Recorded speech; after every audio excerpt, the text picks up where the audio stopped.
航母无用论，这个在冷战时期就已经出现的话题，最近又被提了出来。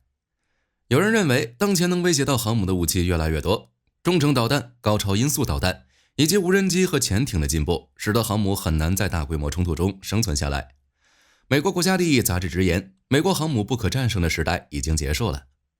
不过也有消息称，航母还远未过时。在现代战争中，航母的角色在不断演变，不再只是执行传统的海空作战任务。那么二者孰对孰错？航母在战场的作用是什么？未来又会如何发展呢？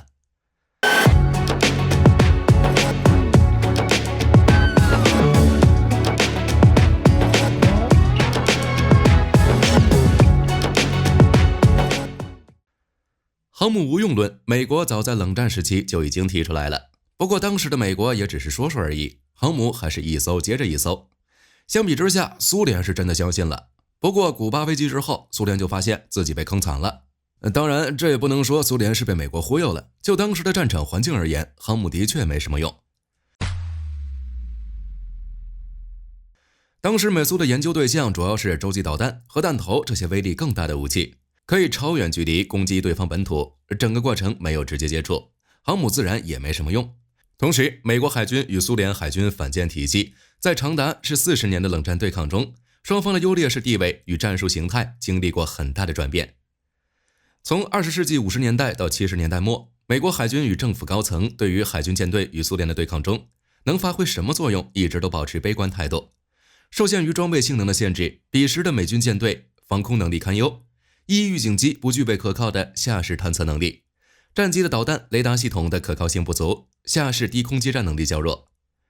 并且舰队的防空数据情报交换、防空指挥引导系统自动化程度也不行，这就导致苏联可以派遣大量携带反舰导弹的图-16轰炸机打击美国舰队。这个时期，美国提出航母无用论，自然也合情合理。唯一不合理的地方就是苏联不该很简单的确定航母无用。在古巴导弹危机中，美国海军就通过海上封锁，阻止苏联继续向古巴运输武器，并出动侦察机对可疑的军事设施实施低空侦察，掌握了苏联军事部署的证据，同时集结舰队和海军陆战队做好2栖作战的准备，主打一个武力威慑。反观苏联，威慑力远不如美军。在没有正式开战之前，俄罗斯的图-16轰炸机没办法在空中保持长时间的威慑，而美军航母却可以。一旦开火，没有空中掩护的苏联舰队基本就是美国航空兵的靶子。至于苏联猎杀航母的潜艇，压根儿就没办法抵达作战海域。在古巴导弹危机期间，美军以3艘攻击型航母外加3艘反潜航母，在古巴外海构建了一道隔离线。苏联的4艘潜艇在靠近这道防线之前就被美军驱逐舰锁定，并利用深水炸弹逐出水面。古巴导弹危机之后，苏联就发现自己掉坑里了，并开始发展航母。只是造航母就相当于把机场、军火库、燃料库、一个指挥机构再加一个超级发电站全部集成到一艘船上，还要确保跑得快、跑得远，不容易坏，难度不是一般的高。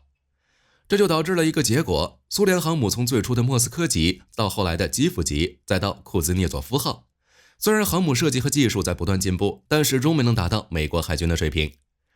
等到20世纪80年代，美国航母的发展到达了新阶段，美苏之间攻守易势，1-2预警机雷达的改进使其下视探测能力越来越强。F-14与 AM-54导弹的组合，使得美国海军可以实施远程 CAP 警戒截击。NTDS Link 11等新一代自动化防空指挥系统的使用，使得舰队的空情处理与拦截防空作战的可靠性与及时性大幅度提升。周斯顿与标准2也让舰队拥有更强的容错能力，提康德罗加级也可以拦截来袭导弹。这些新技术的使用，使得美国舰队可以将苏联前来侦察的图-16R 或者图-95RT 消灭在侦察视距之外，对于来袭的反舰轰炸机群也可以有效拦截。之后航母就一骑绝尘，成为大国海军的标配。只是矛与盾的发展一直都不平衡，高超音速导弹的应用以及无人机的发展，导致航母无用论。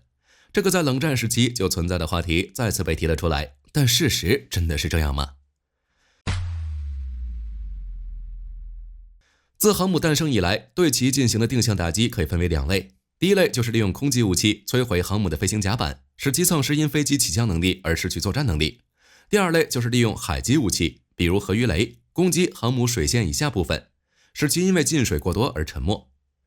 在空击武器方面，能威胁航母的武器越来越多，各国都开发了针对航母的反舰导弹，速度快，威力大，并且可以精准命中目标。更重要的是，反舰弹道导弹和反舰巡航导弹的拥有门槛也在不断降低，胡塞武装都有高超音速导弹了。同时，无人机的射程精度也在慢慢提高，完全可以配合导弹攻击航母。虽然航母舰队部署了很多防空系统，但面对饱和式攻击依旧没有什么好用的办法，航母还是很容易被导弹击中。还有消息称，高超音速导弹可以轻易摧毁体积庞大的航母，无人机则可以执行传统舰载机的任务。另一边，以往限制潜艇能力的情报问题也得到了一定程度的解决，其搭载的杀伤性武器攻击半径也可以扩大到反潜机覆盖范围之外，猎杀航母的难度并不是很高。相比之下，大中型航母的造价越来越贵，技术越来越复杂，需要有完善的造船体系与航母体系做配套，才能建造大型航母，并且航母也不能单打独斗，需要驱逐舰、护卫舰、潜艇等保驾护航，形成航母战斗群，才能具备更好的作战能力。价格贵，生存空间小，这就导致航母无用论的兴起。从本质上来说，航母无用论和坦克无用论都是一样的。在打击武器不断发展的情况下，航母和坦克的生存能力大不如前，应该停止发展这类武器。不过就火力军而言，生存环境变差并不代表着航母无用。简单来说，航母战斗群的作用就是在相对较短的时间内，将一个完整的作战系统引入目标海域。这种快速部署可以在需要的时候快速响应，以实现战略投射与快速应对突发事件。从本质上来说，航母就是海上移动机场，航母的作用就是航空兵的作用。只要空袭战仍然是海上决定性的战役战术范式，那么航空兵就不会过时。只要国家需要在远离本土的环境下使用航空兵，航母就不会失去用武之地。而且现代航母的作用可不仅仅是作战，由于航母的体型优势，除了充当移动机场之外，航母也是海上作战指挥中心。实际作战时，航母承担了绝大多数的战斗任务，包括但不限于航空管制、区域态势感知、舰载机超视距引导、己方导弹打击目标、编队指挥中心、反潜作战指挥中心等等。美军的习惯就是将战区指挥部设立在航母的作战指挥室里面，航母的指挥人员数量也远超其他舰艇。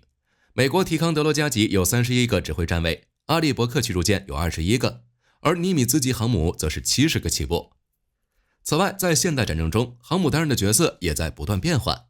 当前的航母不仅可以执行传统的海空作战任务，也承担了一些非军事行动，比如灾难救援、援助，并且武器这东西不仅可以用来打仗，也可以作为非战时威慑。总的来说，航母可以提供一种全球战略规划的单向运输与战术部署方式，可以轻松参与到对抗敌对国家、保护贸易路线等各种传统的海洋战争任务中。现在谈论过时还为时尚早。当然，任何一种武器都有它的局限性，航母也是如此。火力军也不否认航母当前存在的问题，问题在于航母之后该如何发展。作为一种先进的离岸军事力量投射平台，航母远没有达到没用的地步。就比如战列舰，虽然早就过时了，但是在1991年海湾战争中，美国海军依旧派出了2艘密苏里级战列舰，其超大口径舰炮展现的火力依旧不俗。而且从武器的发展史来看，一种武器的消亡并不是因为出现了一个可以有效打击它的武器，而是出现了一个性能更好的替代者。战列舰之所以消亡，不仅仅是因为战列舰在航母舰载机的打击下无法生存，更重要的是航母舰载机的火力投送能力要远超战列舰。从这点来说，航母也不可能被取代。无论是导弹舰还是核潜艇，都无法取代一支航母舰队在海战中的作用。唯与航母相似的替代品就是在陆地上的固定航空基地，但这些基地也有自己的缺点，无法移动，很容易被瞄准。此外，航母也在不断的演变，不排除发生革命性变化的可能。就比如福特号就配备了电磁弹射以及更先进的拦阻装置，可以更快更有效的起降飞行器，也可以搭载性能更强的战机。显而易见，航母的作战能力并没有因为技术进步而削弱，反而在不断增强。可以确定的是，在未来战场，航母这样的海军空中力量仍然是大国标配。不过，仅靠几艘航母就能称霸海洋的情况不太可能出现了。好了，这期视频到这儿就结束了。各位觉得航母未来会有替代品吗？可以在视频下方留言，大家一起讨论。我是火力军，下期见。